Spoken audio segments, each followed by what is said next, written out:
You're with us on the newsroom. It's the Kashmiri Pandit community versus engineer Rashid. A fire over a proposed separate colony for Kashmiri Pandits continues to simmer. An independent MLA from Jammu and Kashmir, engineer Rashid's comments have added fuel to that fire. Rashid stirred a massive controversy when he said that Kashmiri Pandits should apologize for their exodus from the valley. His comments generated a massive backlash. Kashmiri Pandit organization strongly condemned the statement of engineer Rashid.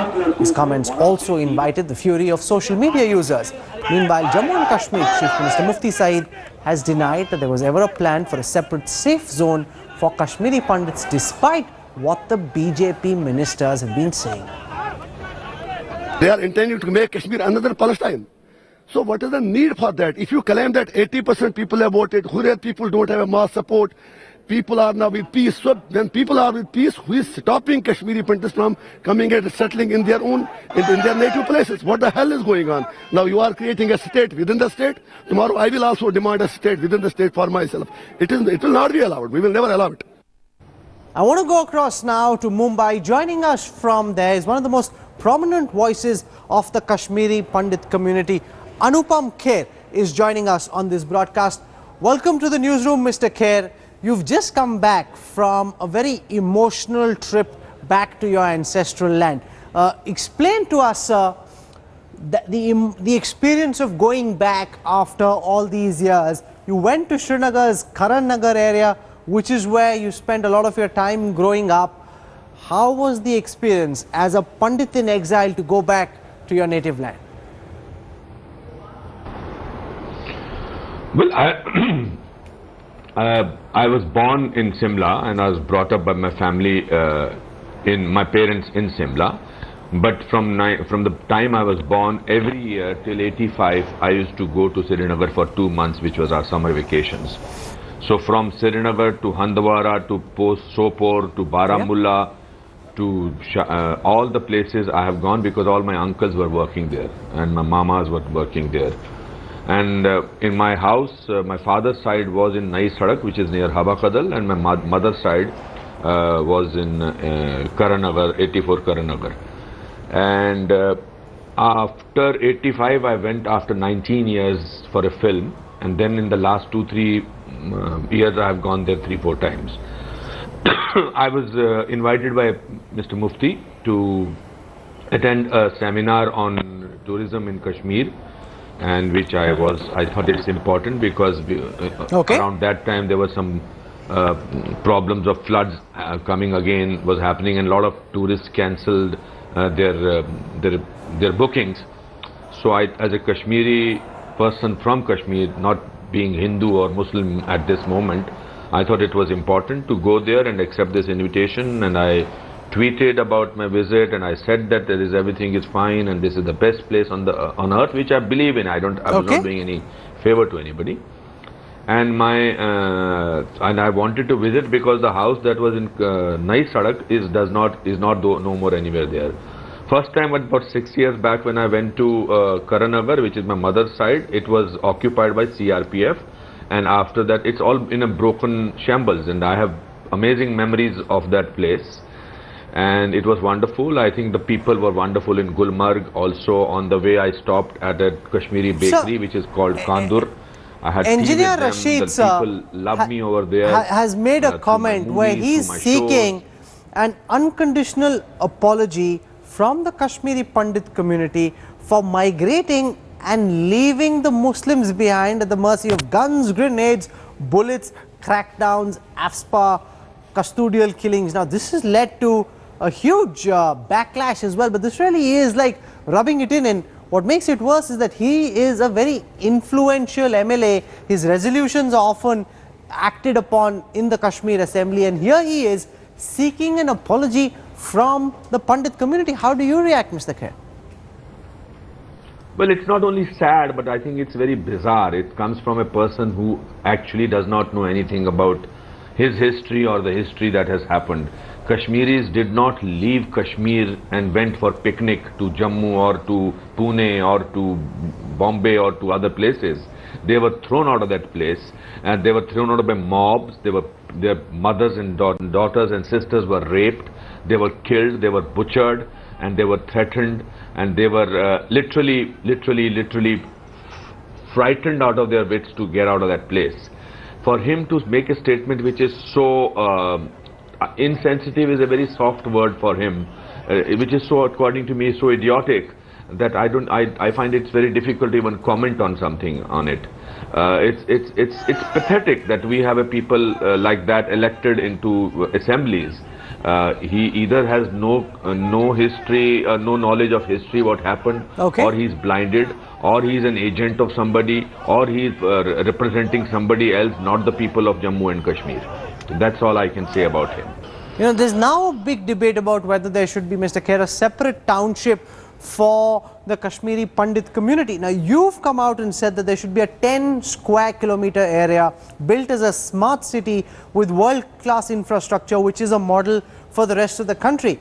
But a lot of people are saying that this is essentially an Israeli-style ghetto of the sorts that they've built in the West Bank to deny Palestinians their right. And there's a lot of backlash and opposition in the Kashmiri, amongst the Kashmiri people to the idea of a separate colony for the Pandits, sir.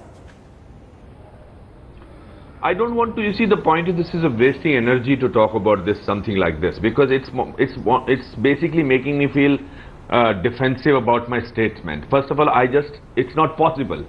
It's not possible if you have lived in an area and you have sold those places. Practically, it's not possible. You have sold those places in distress sale, though you cannot buy the same places. Number 3, the most important factor is, how can you live in the same areas? Don't you think memories will haunt you? Don't you think the fear of it happening again? Look at what happened recently. The moment it was announced that Kashmiri Pandits are coming back, a separatist gave a call for Band, and there was violence. So what is the guarantee of that? Okay, some percentage of people go back and they somehow spend extra money and they vacate the other houses and live there, that one day the same separatists will tell thousands of people that, okay, frighten the hell out of them and throw them out of their places. Why is it this ghetto word? I don't know, where is it come? We are going back to our own places. We are not cardoning off. We are not. It's not a ghetto. It's a place that which is ours, and it has to be given as a separate place. It has to be a smart city. It has to be the government of India is saying that we are building 100 smart cities. My suggestion to them is, start with Kashmir. And over there, once the Kashmiri Hindus can stay there, and then everybody else from all over the India can stay there. Sir, but you know, Jammu and Kashmir Chief Minister Mufti Saeed has said that his government has no plans for a separate township for Kashmiris. Now, several BJP ministers have come on record, the MOS and the PMO, saying that Kashmiri Pandits will be rehabilitated in the Kashmir Valley. It's supposed to be a priority for the Modi government. Now, the Modi government is in alliance with the PDP. And yet, the Chief Minister takes this very strident position, saying that there will be no colony for Kashmiri Pandits. How do you see this issue now resolve itself? I have is an optimism, and my Prime Minister and my Home Minister have said that this, in various statements, they have said that this is going to be happening. And I want to believe them. And I want to applaud their effort that they decided to get all the Indians in Yemen back to India, and it happened. It was a very difficult operation. So I personally feel if a government wants to do something, they will certainly do. As far as Mufti Saab is concerned, I'm sure he has his own issues with his party people and everything, and I'm sure these are teething problems, but there will be a solution to it. You cannot build a possibility on just thinking that it may not happen, this is opposing, that is opposing. Whosoever is opposing, just ignore them. And on a note that I would like to suggest all the people through you and to other media, if you stop taking the camera to these separatists for 1 year, their existence will go. But unfortunately, we don't do that. I fully agree with you. And on Headlines today, we try and give the separatists as little oxygen of publicity that they so desperately seek. These people draw their legitimacy from the fact that they get as much coverage as they do. The amount of support they have in the valley is indeed rather questionable. So you went back this weekend to your ancestral home. Do you think there will be a day in your lifetime when Kashmiri Pandits like yourself will be able to go back and begin life anew in the paradise that you had to leave and run away from? Yeah, because that is what is their oxygen. Can you imagine that they can roam around, they can do anything, and once they don't have any cameras, whether it's still camera, they will be just sitting there and doing nothing. No, you're right, you're right. So, but you went back home. Do you think there will be a moment when Kashmiri Pandits will be able to actually go back to the Kashmir Valley, to places which they had to leave, and begin life anew? Do you think it will happen in your lifetime, sir? Oh, forget about Anupam Kher. I will want to retire after a little time, but by the time the smart city will be ready. But my mother, when I told her, when I was having this press conference, when I was calling her from Kashmir also, every time I told her that I am here and we are trying to, and I'm in this house, she started crying and she said, can I in my old age go there and feel the same, smell the same air, feel the same water? So literally, at least she has the luxury of having a son who is known and who is slightly better. But what about the people who are living in camps? What about the people who are being refugees in their own country? So it's your calling is going back to the place where you are born, where you spent most of your life. So I think it's very sad that this issue has been always pushed under the carpet. And I'm glad that this is now we are talking about it. Let's make it happen. Ignore those people who do not matter. That's what my theory is. I was sad when I went to that house.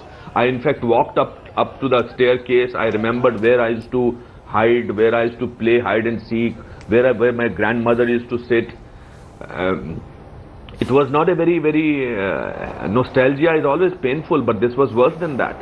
Well, I do hope that there is a day when an Anupam Kher, happily retired in Srinagar, can join us straight from Srinagar and not from Mumbai, from his ancestral hope. And I hope that day comes very soon. Anupam Kher, for joining us on the newsroom this evening, thank you very much, sir.